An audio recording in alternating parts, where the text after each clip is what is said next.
to record. Sanchit. Done, sir. People, yes, please start to record. Thanks. Sir, done. Thanks. Thank you. So over to you, Esam. So for those who do not know Esam is our SAPC graduate, ICF ACC certified MBTI and NLP practitioner, and he's a leader at DP World, executive director, and a lot of other degrees that he holds. He completed his graduation at Wharton Business School, University of Pennsylvania, and he studied at London Business School and American School of Sharjah. What a rich background of education and work experience, Esam. Yeah. Anything that you want to share about yourself? Yes, thank you very much for this brief introduction. You saved me some time. What I wanted to share is that coaching, let's say it came to me, or they say we didn't land in the moon landed on us, they say it. So it was like a coincidence. Back in 2018, we had a program. I hear echo. Okay, let me go mute. Okay, so can you hear me now? Okay, I've been doing coaching on and off throughout my career, but not with official training, not with proper training. So back in 2018, there was a program introduced at DP World that targeted young talent to be mentored by experienced staff. So I enrolled in this program, and at that time I said, you know, now I really need a proper training. This is getting serious, so I need a proper training. So then the moon landed on me, and I found CTA, which I'm really grateful. And honestly, the support that I've been getting from CTA with Coach Harris, who is my coach and my mentor and my dear friend, has been great and helped me a lot to go through many challenges. And this experience of enrolling in the coaching training and the coaching world has been a life-changing experience. It came at age 46. You know, age 46 is it's a bit confusing. You know, you just left a young and crazy age, and you're getting into a different period. So at this time, people do crazy stuff, okay, unless they are occupied with something meaningful in their life. Okay, without going in detail about crazy stuff. So coaching was really, it filled a big gap in my life. Let's say my education, because I've been an engineer throughout my life. I took a role in procurement and contracts and then in operation, but there was nothing, you know, academically that I could fill and was meaningful to me. I loved aviation, and that was it. I loved martial arts, okay. But coaching was a totally different direction for me. So when I took that training, really it was a life-changing, and I'm grateful for that opportunity. And hopefully I will add some value, even a small value, to the coaching community. So shall we start with the presentation? Okay, so just have to share my screen. Okay, host should allow me to share my screen.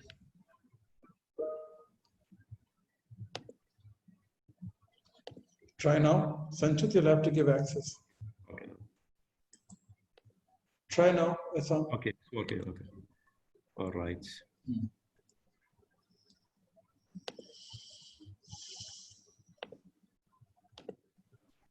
Okay.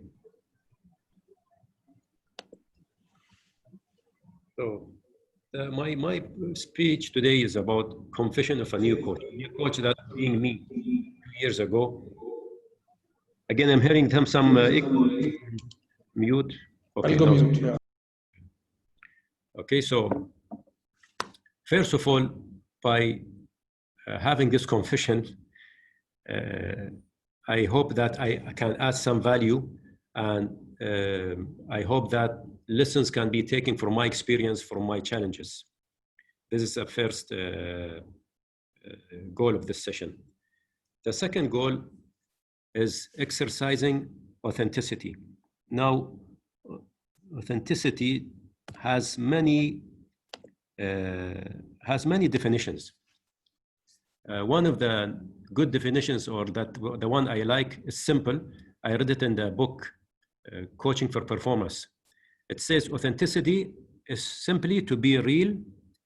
And the second part, which is very challenging, not to be afraid to be real in front of others. So to be real and not to be afraid to be real in front of others. So I decided that I will make it a habit, because authenticity has to be continuous practice. We have to keep visiting it regularly to keep in touch with ourselves and with our reality. So that was the second goal.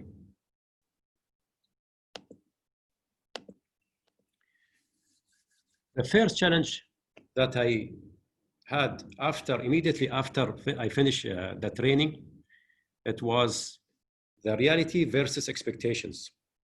See, when we enroll in the training and we get all this nice knowledge during the training, when we practice the material, it's all so good and it really works.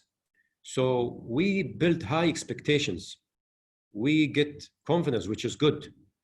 And then we start building our own expectation.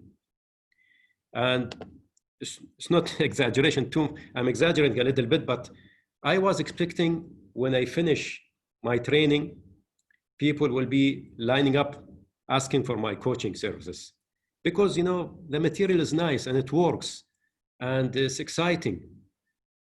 So I feel that I will add so much value to my relatives and friends. So I have this high expectation, and then I'm hit with the reality, which can be very painful sometimes. My first target was my family and friends, where I got a reality check. So, we get usually the usual support we get through our family and friends. And it's like, when I get this knowledge, it was like a toy for a child. I got a new toy and I was so excited to show it off to my family and to friends. Again, I got a very painful reality check from the closest people who you expect to be the most supportive. And this is not only in coaching I found in my other journey or other business. I have other business. I had an application, and same thing I faced with family and friends. And it's nothing wrong with the family and friend response. It's something to do with our expectation, the way we build our expectations. It has to be in line with the reality. So, and then I started to put myself in the issues. Like I will mention one of the difficult situation for me, when my wife came to me asking for my opinion on some of the issues that she was facing. And she started by saying, Esam, listen, I need an opinion. I don't need you to coach me. So this was really painful for me. And I felt offended. And I hear the same pattern with other colleagues when I discuss at the beginning, when we finished the training, we used to do a lot of reciprocating coaching. Lots of, I was in close contact with many colleagues. So I kept hearing the same pattern with others. And the challenges that I'm going to mention now, these challenges I hear with others as well as I experience it. So people are reluctant or skeptical to having been coached even by close family.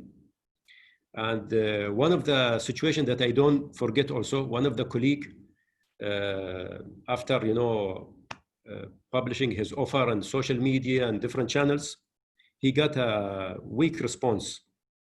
I remember what he told me that day. He said, Esam, he was so frustrated. He said, Esam, I feel I made a big mistake by taking coaching training. I still remember that word. That showed that how disappointed and frustrated he was. And again, it was because of the expectation versus the reality. Then I started questioning myself. Why is this happening? Why I'm facing this difficulty? And then I started to put myself in others' shoes, people's shoes,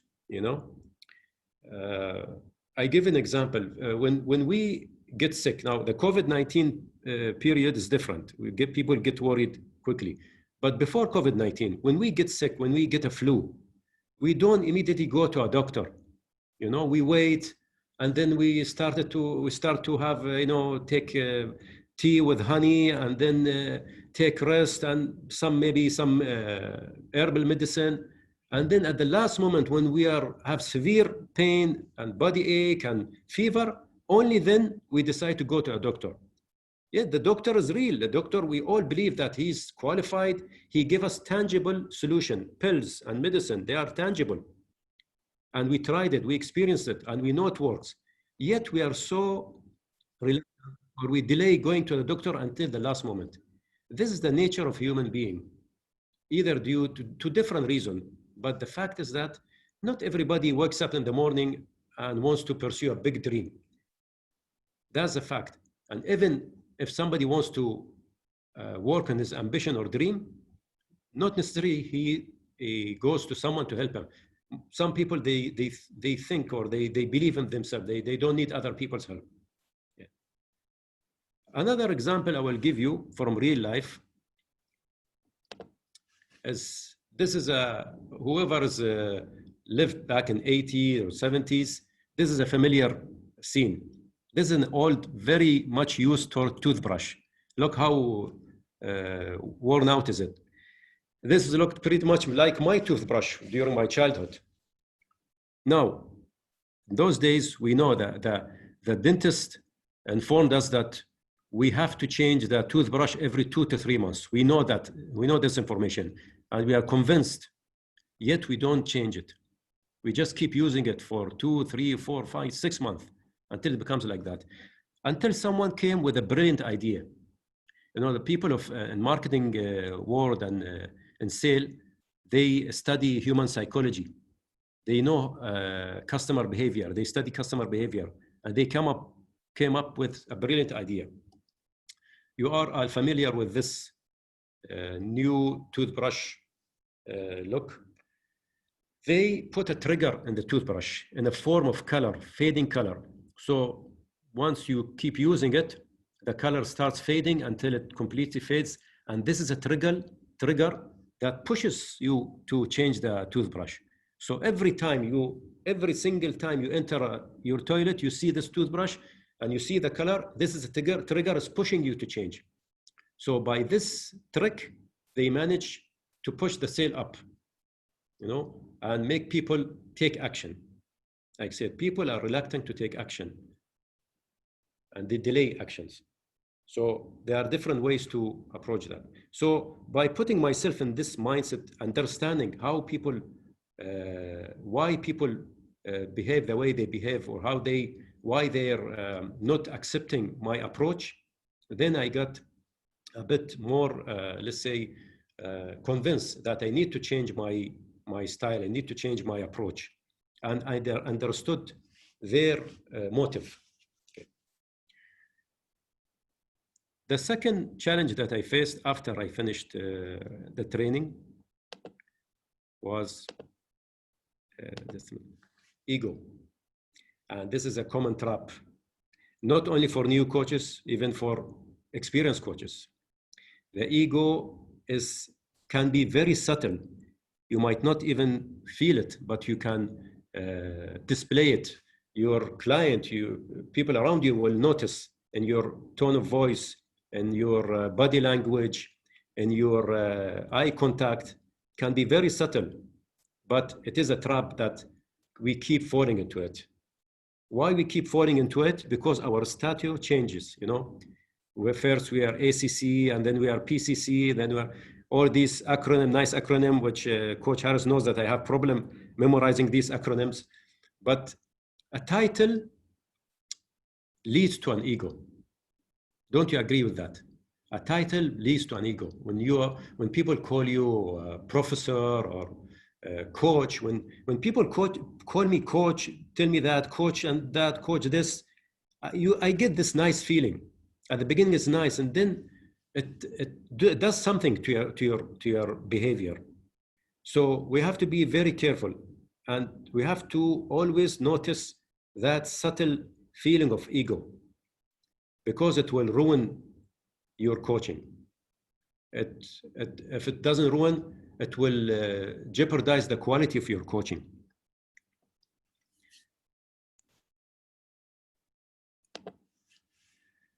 In the book of Coaching for Performance, he said one of the most profound way to establish trust and intimacy, which is very important for coaching, is to make the client feel on par with the coach. I repeat again. One of the most profound way to establish trust and intimacy with a client, with a coachee, is to make the client feel she or he is in par with the coach. That means he's in the same level, not under the coach, not looking to the coach as, you know, somebody as a rescuer or some, you know, some high level character. And this happens, you know, unintentionally. The client, when they come to a coach, they need some kind of assistance, they need some kind of encouragement. So their words, their behavior towards the coach might affect the coach ego, and might the coach present himself in an upper level than the client. So it's always important to make sure that we don't make the client feel that that he or she is lower than you. And one of the ways that I try to overcome this, every time I start a coaching relation, I tell the coachee, I tell the client that this relation for me, I want to learn from you as well. It's not just one way. I have an interest in learning from you and from your experience. So in that way, I remove that barrier and make the client interested in my conversation. Einstein said, more the knowledge, lesser the ego. Lesser the knowledge, more the ego. I think he couldn't be more right. See, when I just finished the training, I had very little knowledge of coaching. I had the basics. I have the ABC of coaching. But literally, I had very little knowledge of this great and big field. So that's another area where ego can seep in. When people have little knowledge, it's so easy to build an ego. I remember my training manager at my early career stage, he used to say, little knowledge is dangerous. Little knowledge is dangerous. And always people of knowledge, most of them, they are the one who can, you see them humble, and you see them as a true self. And in our holy book, we have a verse. It says, إِنَّمَا يَخْشَى اللَّهَ مِنْ عِبَادِهِ الْعُلَمَاء, that the people of knowledge, they are the one who fear God. So knowledge is very important. Little knowledge leads to ego. The third method that I try to overcome ego is just say, I don't know. When I don't know something, or when I'm in doubt, I intentionally say, I don't know. And saying I don't know is much less stressful than trying to explain or give an answer to something you are in doubt. You see, when we are seen as coaches, you know, people look up to us, and we don't want to let them down. And also a part of it as an ego, and you know, we are afraid that we can be seen as weak or not having enough knowledge. Any question, we have an answer for it. That's let's say the irony of it. So I from time to time, I practice I don't know, and it feels so good. Really, it frees you from stress, and it frees you from ego, most importantly. In our Islamic tradition, in one of the early great scholars of Islam called Imam Malik. Imam Malik, my Muslim colleagues, they know him. They know who he is. He is one of the 4 great Imams in the Islamic jurisdiction, and one of the four of the school of thoughts. He was so knowledgeable, and he had thousands of followers, and he was, you say, the star of the and there's a story about him. And one day, in one of his sessions, he was asked 48 questions. Out of 48 questions, 32, he said, I don't know. And 32 questions, he said, I don't know. I don't have the knowledge of this question. So imagine a great scholar, yet he's saying, I don't know. Why? Because, like I said, little knowledge is dangerous. More knowledge, it makes you know your position, makes you humble, and you know the reality of life. I would like to stop here for a moment, and I am really interested if someone can share how you manage that side of your coaching. How do you approach the coachee to make him feel that he or she is in par with you? If anybody can add any comment.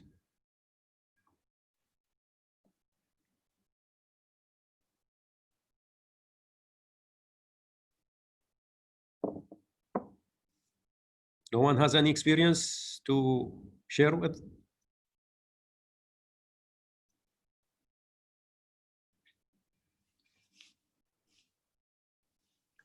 If I may, Esam, I would like to contribute observations that I have with people who have completely different life experiences to my own. Mm-hmm. And the case I would use is where I have been coaching an individual who's running a very large company, mm-hmm. and it's not an area of my expertise. And so I have to come to this meeting with a sense of curiosity about what it is that they know, and allow them to tell me what the context is. So in this case, I come with I really don't know whether I want to discuss his supply chain issues or not. I'd rather be discussing what it is he's presenting to me, as opposed to having to go and investigate his business. So I'm saying that I agree here. I empathize with this expression, I don't know, because in many cases, it would get in the way if I did want to start talking about his multi-million-dollar business. I don't really want to know that. I'd rather know what it is that he wants help with, and then help him step through that to a solution. So I like the statement. Beautiful, beautiful. Who was that? I couldn't get your name. Shane. Shane, beautiful. Shane, you said something very interesting. You said, I come with curiosity. See, you cannot learn without having the curiosity. So it's beautiful what you said. And this is another way to expand your learning, is to have a broad curiosity. Okay, if anybody else has experience, or should I move? Okay, I'll move to my next challenge. Finding a niche. It is still a challenge, actually.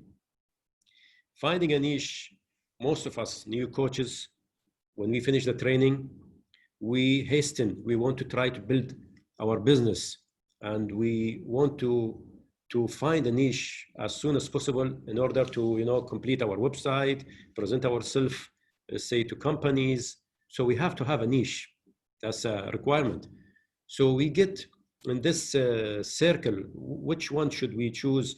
Is it whatever makes more money, or is it whatever gives you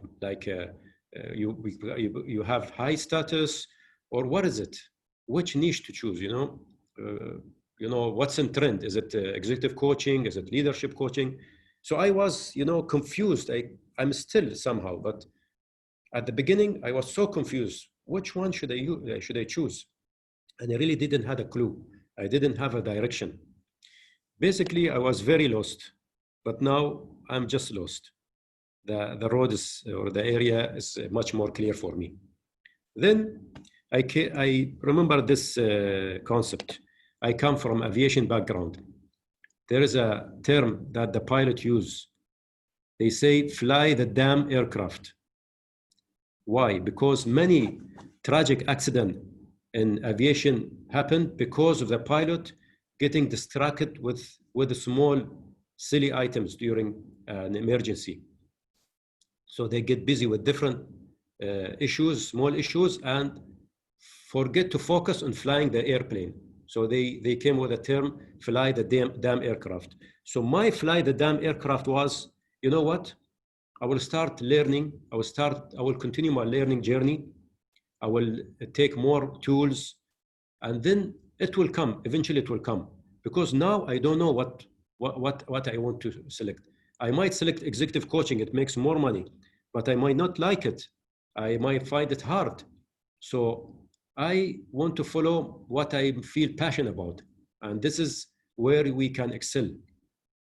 So I'm still learning. And I can say that after 2 years, I still didn't narrow down on the niche, but I'm much more clear. And I'm happy that I continued learning without selecting any niche until I get a clear picture. Now I know what I'm passionate about. Now I know where I can add value. This is very important for me. I don't want a one-time customer. I want a continuing customer. Somebody, he can sense that I'm adding value to his life or to his career or whatever.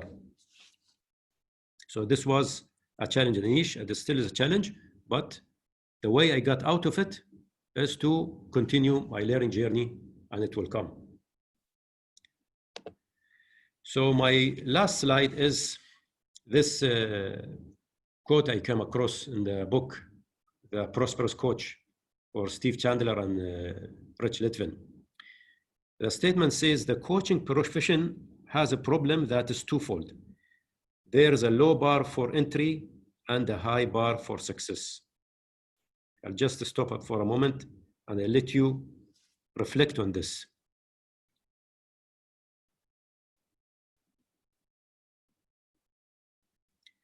When I first read this quote, it really hit me, and it made me think deeply what I want to be as a coach. Do I want to be another coach in the field, or I want to differentiate myself? What I want to be, because I spend money on my training. I spend time, and to be just a name in the coaching business, it doesn't entice me, doesn't satisfy me. So I need to do something different. And I read a good example in one of the books about cancer treatment. It was mentioned that they did a research and they said for cancer patients, people with severe cases, like they're at the late stage of cancer, no matter which doctor or which hospital they go to, they have very low rate of survival. Cancer patients who are at the beginning stage, at a very easy stage, no matter which doctor or which hospital they go, no matter where they go, they have a very high rate of success or a very high rate of survival.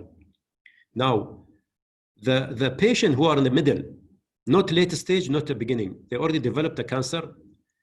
Those patients, the type of doctor or the hospital makes a difference in their survival rate. And they made an analogy with a coaching business. They differentiated between a normal and good coach and a great coach. So I kept asking myself a question: do I want to be just a normal coach, or I want to be different? I want to add some value. I want to be convincing to myself first. I need to coach myself first and convince myself of my coaching before coaching others. We have a saying in Arabic, it says, فاقد الشيء لا يعطيه. You cannot give what you miss. You cannot give what you don't have. So if I cannot convince myself of my coaching, if I cannot build enough knowledge and wisdom and judgment, how can I add value to others? This is very important for me. And this is my last thoughts on my series of challenges. There are many challenges, but these 3 or 4 items, they were the main challenges. I hope that you benefited from those experiences.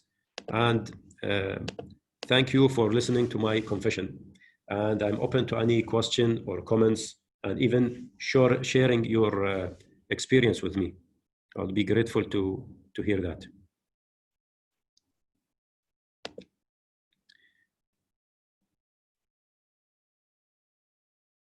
Okay, how do I end? Okay, thank you. Right?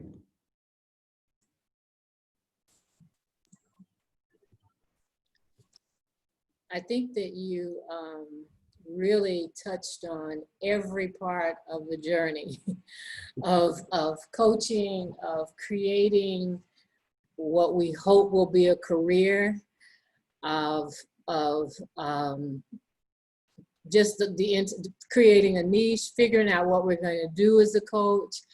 I was sitting there going, wow, did he get my PowerPoints in my brain or something? Like, how did he know that all of these things had gone on in my head as well? And even, you know, trying to figure out a niche and figure out what you're going to do and specialize in. And so I really appreciate you you put on screen everything that I think all of us have been going through. So thank you so much. Most welcome. Happy to hear that.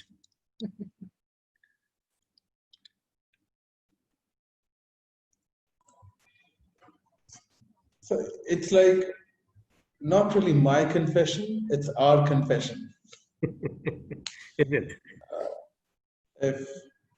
And I think what I liked about what you shared is it's really from a space of assessing and reflecting throughout the journey. Because a lot of time, people go through it and then they drop.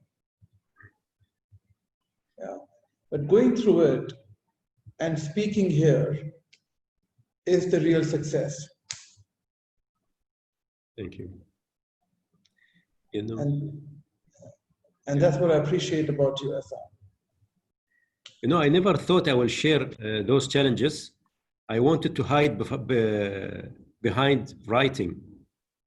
You know, Oscar Wilde once said, if you want someone to tell you the truth, give him a mask, and writing is my mask. I wanted to write this stuff, and I just asked Sanchit, you know, I wanted to select a date, a further date, like 27th of August. I wasn't ready, and he kept pushing me to present something. So I said, okay, what are the dates available? He said 11th. I said 11 is too early for me. This was just before Eid. I don't have any material. I haven't prepared anything. I had this thing in my mind. It wasn't complete. So he kept pushing me. So thank you, Sanchit. Thank you, Esam. Thank you. You know, thank you, Esam, I think, for taking that challenge as well up from Sanchit and putting it together. Also about what Shane shared, and you asked about, I don't know. It is really a very common question or a common statement that you hear from clients. And I always hear a lot of coaches doubt themselves with that question from the client. What is it that I asked that's making people say, I don't know? What is it that should I ask that people know about? And that's a true discovery of a client for us as coaches, because I always say it's not that the client does not know. Probably client, that's a very vulnerable area to go to. I don't know is a space where client is not really ready to explore and get in that direction, because if they get there, they might have to be vulnerable. And therefore, if somebody asks and somebody tells me, I don't know, I would rather want to say that, what if you get to know? What will happen? Yeah. What can change? What will change if you get to know what you don't know? So sometimes when we ask a question, we are not ready to hear, I don't know. We want to hear some answer. And we want to hear what they know. And we then get stuck. What do I do if client doesn't know?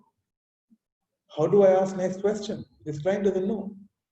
But that's an opportunity to further explore and understand what is it that they don't know, or they don't want to know, or they don't want to get to that space. And it's a very beautiful space to get into if we build some muscles around reflection in our client. Make sense?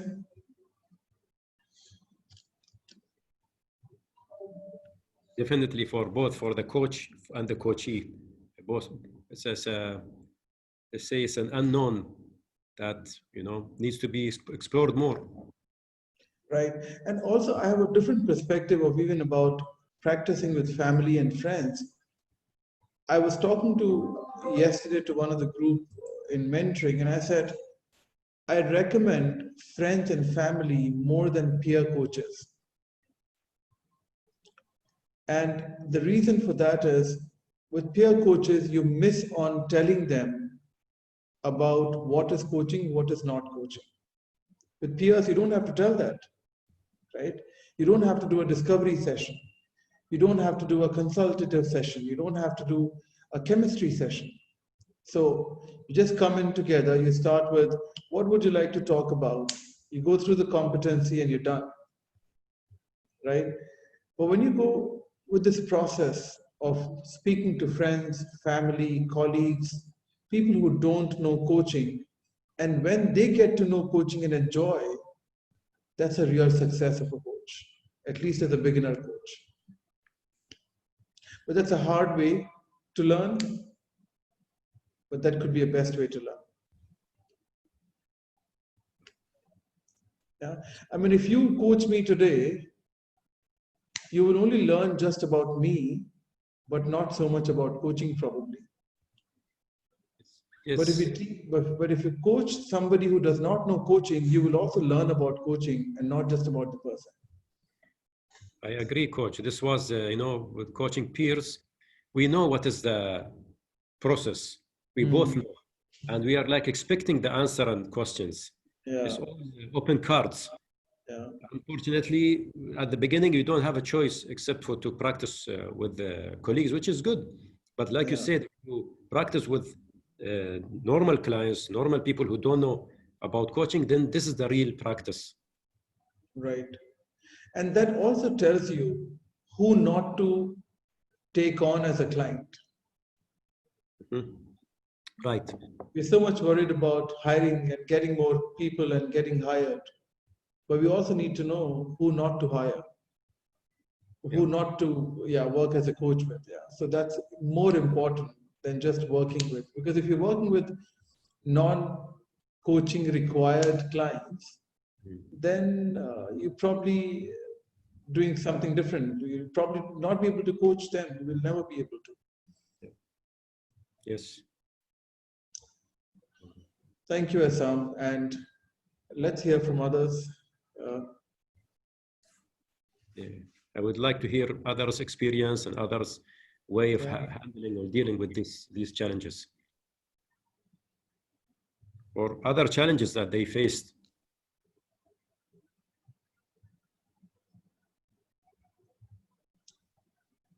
Hi, Sam. Hi. Hi.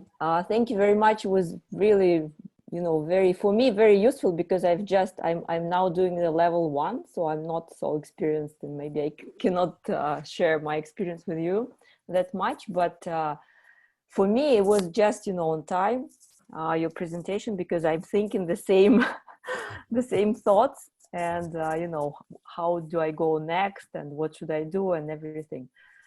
So I think I will take from your presentation the learning that I will keep, which is about the aircraft. So I'll keep learning, and yes, I can see already now that, you know, it's coming on my way. So I'll keep learning, and then I will see, you know, how to go about it. So I think this is like the best advice that I will take from you. Thank you. Great. That makes my day, you know, makes my day that I did something today. Definitely. Definitely. Thank you. Thank you. And I think if we have, sorry, Hamdan, go ahead. Yeah, Esam, just to add to the challenges that coach could have faced, actually, I think even lack of knowing the definition of coaching is also a challenge for us. Hence, there are organizations that are having a coach position, but unfortunately, the coach position is not doing the real coaching. What he does is he train people most of the times. So people still, they think coach is not, is the one who is delivering a training for the staff. So definition is, I think, one of the challenges as well, to unify the definition for everyone. The other point is I want to highlight is also people to accept to be coached. There are people who are a little bit hesitant to be coached, and they think that they don't really, need to be coached. But because I did have many people at the beginning, they were not really interested to do coaching, but once they attended the first coaching session, they became very much interested to attend more sessions as they started discovering their gaps, their area of weaknesses and opportunities. The third point I wanted to add in terms of ego, today I did have a session with one of my friends, and he is having an interview tomorrow. He did attend 3 interviews earlier, and whenever they ask him, what is your, why should we select you, Muhammad? His name is Muhammad. He says, because I have a lot of achievement. And then they ask him, what is your achievement? He say, we. He does not say, I did this in specific. So then after the session, I asked him, Muhammad, when I asked you a question during the session, what is your special achievements, or what can make you more attractive for me to select you? He started saying maybe 8 or 9 minutes talking about others, not about himself. Then after the session, we closed the session, we did agree on the agreement and then the actions and the accountability. Then we had just like a friendly talk. Then he asked me, Hamdan, I think I have an ego. That's why I don't say I always say we. So Muhammad, it depends on the situation. If you are in an interview and you need to show your competencies to people, then at that time you need to say I have this, I have accomplished this, I have accomplished this. I think that is not a suitable time to tell people that we. So in here we need to distinguish between, sometimes we need to have that kind of little ego to show our abilities, our competencies, especially if it's an interview. That's all from my side. Thank you very much. Thank you, Hamdan. Very useful tips, actually. Yeah, I can share a story also from when you said people are hesitant. People will come to you when they are ready, when they have real issues. When I first approached my friends, one of the friends, he took it as a challenge. I didn't want to coach him to solve his issue, but he took it as a challenge. He wanted to show me that I will fail. And when I sit with him, soon I found out that he is trying to make things hard for me. He's closing all the doors. It happened with another colleague also.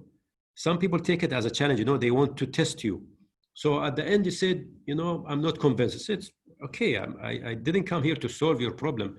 I'm just explaining to you what is coaching. And imagine after 1 year, exactly after 1 year, he had a real issue, like a midlife crisis. And he called me.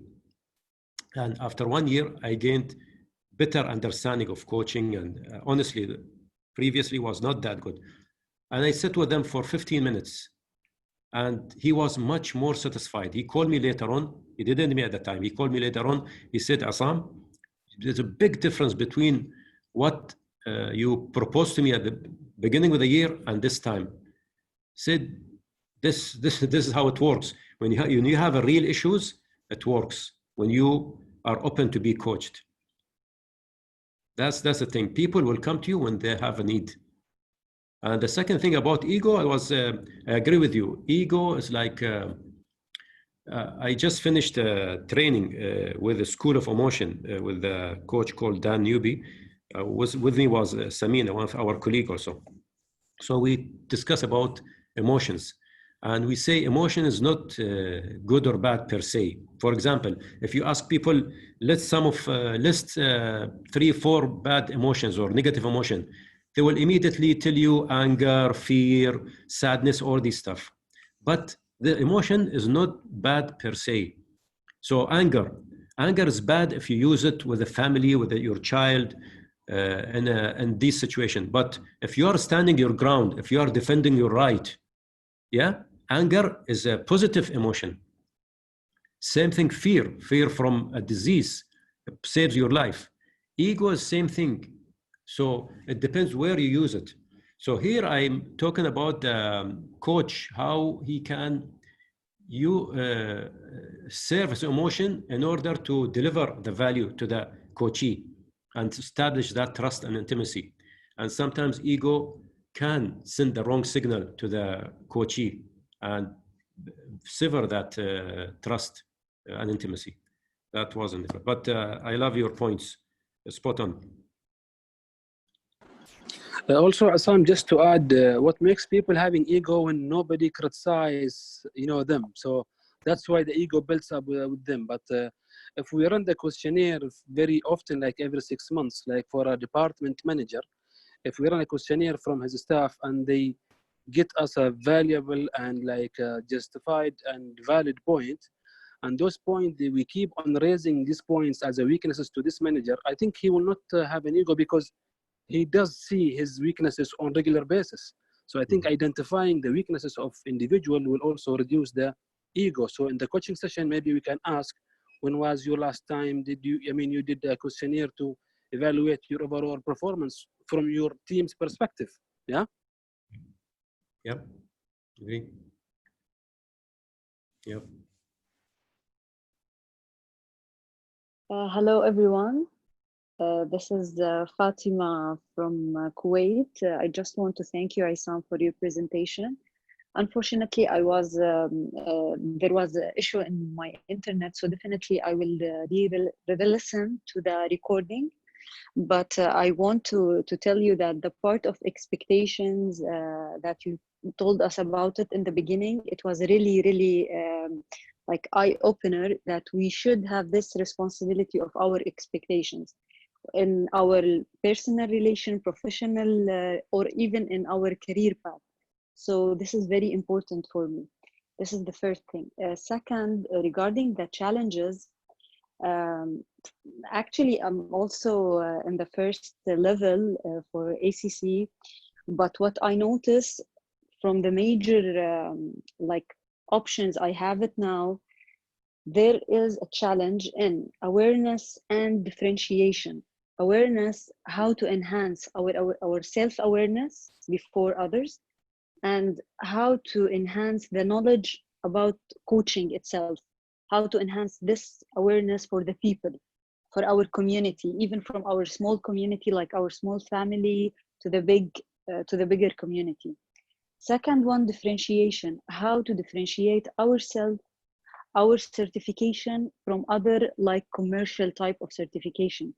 Because this is now when we get certified, it will be huge responsibility upon our shoulder to differentiate ourselves and automatically to enhance the awareness toward the real coaching. That's it. This is for my opinion for now being, especially in this critical and crucial time, people really need to do a fruitful and insightful conversation, not just about only conversation. Great point, Fatima. Thank you. And good that reminded me. I forgot that point, the last slide, when I talk about how to differentiate ourselves and, do you want to become a normal, good coach or a great coach? In our culture, especially in the Middle East and in Arab culture, people are still skeptic of coaching and they are not very much familiar with coaching. So we have a responsibility. And one of the ways that we change the culture and build the awareness is to provide quality coaching. When you go to the supermarket, you see this nice package, nice shiny package of chocolate, and you buy that chocolate, and then it turns out to be a normal chocolate. You will not buy it again. you will have a bad taste in your mouth for that product. So unfortunately, I'm by no means I want to demotivate people or criticize, but I saw a lot of people, they jump into building the package, you know, the look, and they neglect the core, neglect what they are offering to the community, to the coachee, because eventually it will turn into monetary benefits to you also. So it has double benefits. It's not just awareness, it's also the value that you will deliver, you will get in return. So that's a great point, awareness and the culture change through the value quality coaching.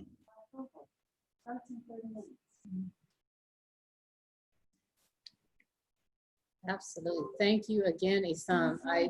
As Sanjit has already mentioned, did anyone else have any input or anything else they wanted to say before we go? Thank you very much, Esam. I really enjoyed it. I haven't coached for a while, but I feel since I learned coaching, I'm always in a coaching conversation. Everything I do is a coaching conversation. And especially now when I love the space of I don't know, because as a student, I don't know. I really don't know. So I am enjoying it. Thank you. Thank you, Sagarika. All right. Well, as Sanjit has already posted, the recording will be available. I don't remember exactly when he said, but it will be available very soon. And so we will see you all next week. Be sure to check your emails to see who will be presenting next week. And again, the recording will be there because I always like to go back and look at them again and get those points that I missed. So thank you so much again for joining, and we'll see you all next week. Thank you. Thank you. Bye all.